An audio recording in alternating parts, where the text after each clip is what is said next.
안녕하십니까. 오늘은 농약에 대해서 조금 간단하게 설명 좀 드리겠습니다. 이렇게 농약이라고 표현도 하지만은 식물보호제라고도 이렇게 합니다. 그러니까 식물보호제를 하면 또 농약인지 아닌지 잘 몰라요. 그래서 앞으로는 이제 우리 가원 하시는 분들은 식물보호제라고 이렇게 말씀을 좀 많이 하면 좋겠습니다. 식물보호제를 하면은 일단 그 살균제가 있어요. 살균제. 요건 이제 살균제입니다. 작용기작은 카, 다, 사완, 뭐 요런 거죠. 주로 작용기작이 그렇게 되어 있고, 살충제는 이제 1, 2, 3. 요 앞에 이제 요건 3이래요. 3. 요 살충제. 살비제도 숫자로, 아라비아 숫자로 들어가요. 그리고 오늘 이제 말씀드릴 것은 살균제에 대해서. 살충제는 이제 벌레가 있으면은 약제를 치시면 돼요.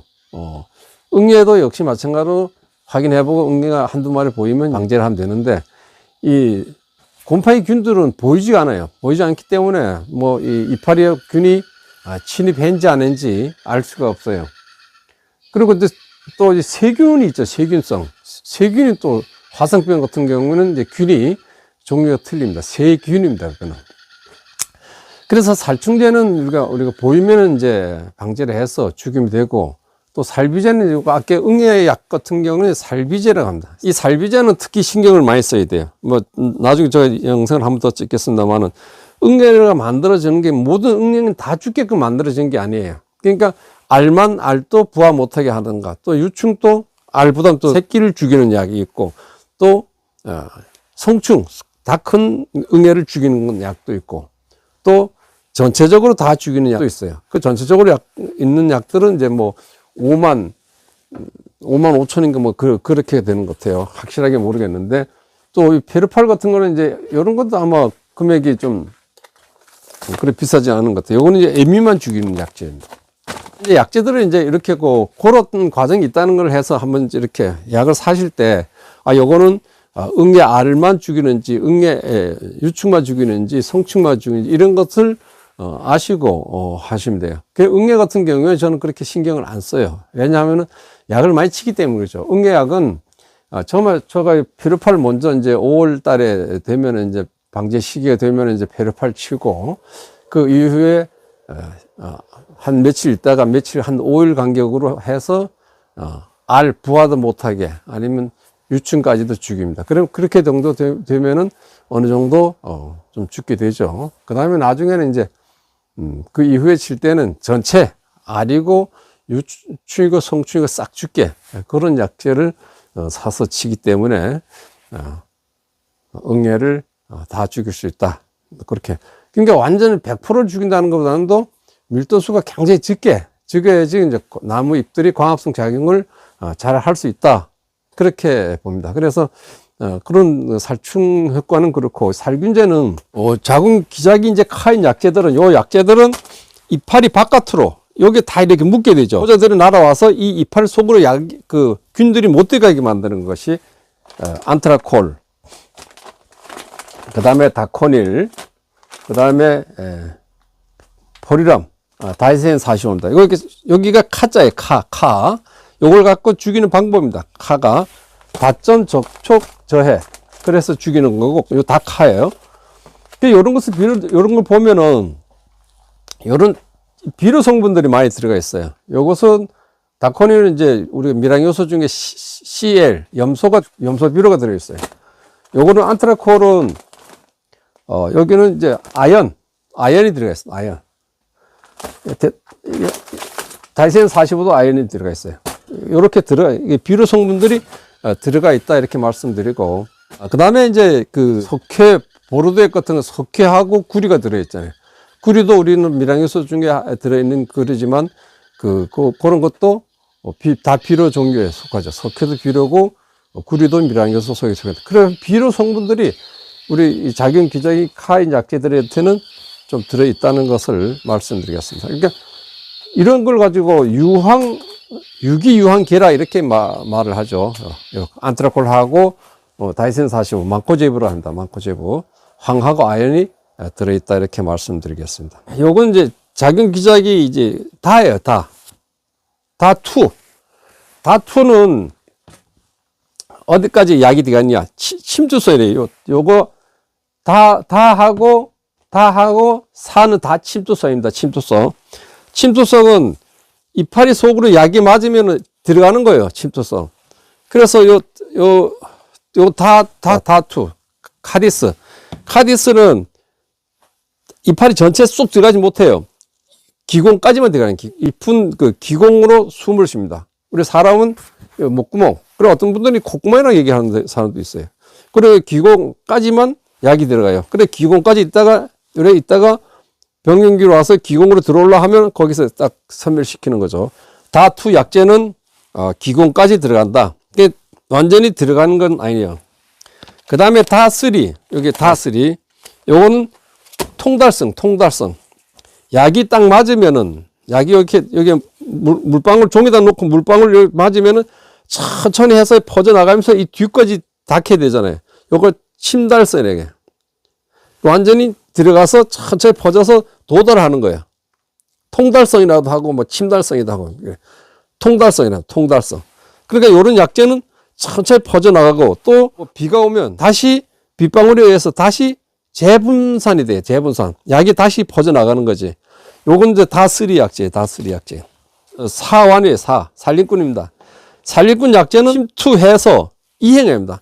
물이 여기서 나무 뿌리에서부터 물이 올라와서 이파리 끝으로 가서 없어지고, 또 줄기로도 가고 뭐 이렇게 해서 증생작용을 증생작용을 이제 하게 되는데 계속 물이 올라오잖아요. 그래서 산림꾼 약재는 치료제. 요 다투도 치료되고 다쓰리도 요 세 가지는 치료제입니다. 그래가지고 여기 산림꾼 약재 들어가서 이행하니까 치료는 이제 되는데 그 약효가 오래 못 가죠. 오래. 그러니까 계속 물이 올라오고 하니까 계속 희석된다는 얘기지. 그래서 산림꾼 약재를 쳤는데 이건 뭐 침투 이행성 약재를 쳤으니까 굉장히 오래 갈 것이다. 이렇게 생각하면 이제 오산이 되죠. 그러니까 치료는 이거 하고 보통 제가 생각할 때 이거 하고 칠 때 다이센 45 하고 이렇게 혼용해서 치면 좋을 것 같아요. 이 약은 들어가서 안에 있는 거 다 차고 그 다음에 이 다이센 45가 밖에서 남아 있다가 다른 균사들이 포자들이 와서 앉아서 침입하려고 하면은 못하게 죽이는 거니까. 그래서 다이센 45하고 침투성 약제하고 카인 약제, 비침성 약제는 혼용이 가능합니다. 그러나 이거와 이렇게 혼용하고 이런 식으로 혼용하면 안 된다죠. 같은 침투성끼리 혼용하게 되면은 농도가 짙어져요. 그 이파리 속에 들어가는 게 양이 짙어지기 때문에 좋지 않습니다. 그러니까 이렇게는 안 되고 이런 식으로 또 이런 식으로는 혼용이 가능하다. 그러니까 침투성과 비침투성 약제는 혼용이 가능하다. 이렇게 보시면 돼요. 비침투성 약제들은 어떤 것인데 다이센 45, 안트라콜, 다코닐, 그 다음에 포리람 골드입니다. 통달성, 이렇게 완전히 잎으로 들어가는 거 작은 기행 다쓰리입니다. 아미스타.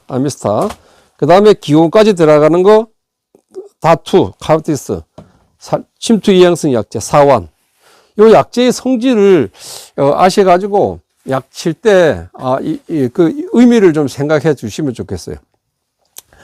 이러한 약제들은 비침투성 약제들은 이파리에 굉장히 많이 계속 앉아 있으면 균들이 못 들어가겠죠. 그러니까 고착제를 쓰는 게 좋습니다. 고착제 쓰는 게 좋은데 육아기 때 고착제 쓰면은 동록이 발생된다 그러니까 동록이 그 육아기 때는 뭐 유제도 안 쓰고 고착제도 안 씁니다. 그러니까 그 이후에 장마철 되면 고착제를 써야 된다 이렇게 말씀을 드리겠습니다. 그 다음에 이제 요런 약제 통달성 아까 얘기했죠. 그리고 가습하에 의해 재분산된다는 것이 이제 다쓰리 약제예요. 요거. 그 다음에 요 기온까지 들어가는 거 카디스. 요건 이제 아까 얘기했는데 통달성이에요. 통달성. 끝까지 천천히 퍼져나가는 약제. 요거는 기온까지. 요거는 들어가서 침투 이행성.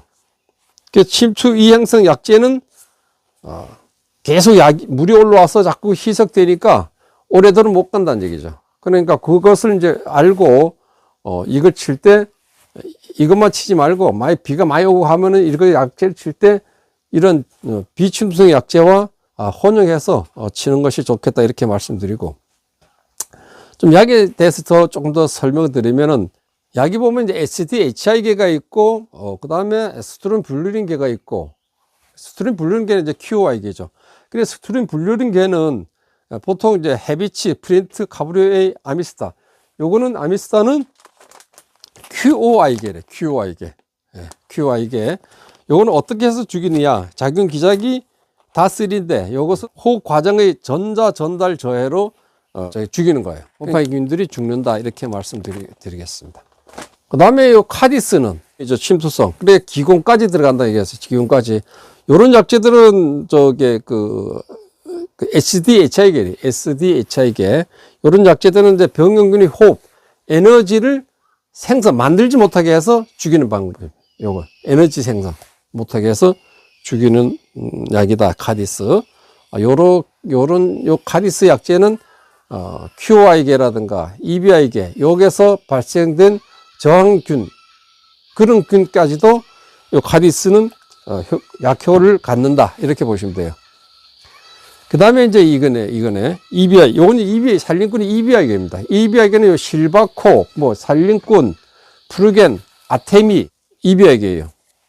요것은 곰팡이가 세포막을 구성해서 합하는 것, 그것을 못하게 해서 죽이는 약입니다. 그래서 요런 약재들은 요건 침투 이행성 약재들이요. 특히 여기에 실바코 약재가 있는데, 침투 이행성 약재는 요거는 나무좀 발생됐을 때 저는 이제 드릴로 구멍을 작게 가늘게 뚫어 가지고 실바코 약재 물과 혼용해서 약재를 투입하면 나무가 다 삽니다. 그래서 저는 그렇게 계속 하고 있어서 그렇게 약재를 사용해서 나무좀 발생 후에 나무를 살리는 방법을 그렇게 쓴다 말씀드리고, 그 다음에 이제 이러한 요런 약재들, 살림꾼 같은 약재들은 갈색 문익병 효과는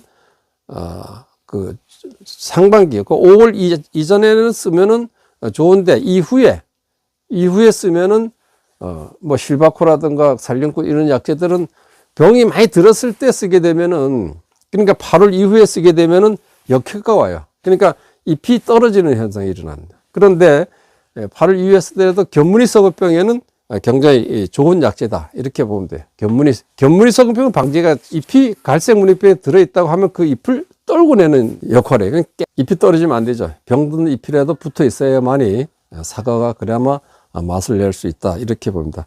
이 침투성 약재는 우리가 비가 올 수 있잖아요. 치고 나면 비가 올 때 6시간 이상이 돼야 돼요. 6시간 이내면은 다시 약재를 쳐야 된다. 그러니까 거의 실내 내려간다고 보면 돼요. 금방 치고. 그 다음에 이러한 약재, 이파리 속으로 들어가는 약재들, 요건 이제 4시간이 기준인데 4시간 이상이 돼야지 한 50% 정도 약효가 있는 것이지. 그 전에 비가 온다 하면은 다시 쳐요. 다시 치라고 합니다. 다시 치. 그래, 그런 것들은 우리 기본적으로 이제 아시는 것이 좋을 것 같습니다. 오늘의 날씨가 추워가지고 말도 잘 안 되네요. 오늘 여기까지 하겠습니다. 감사합니다.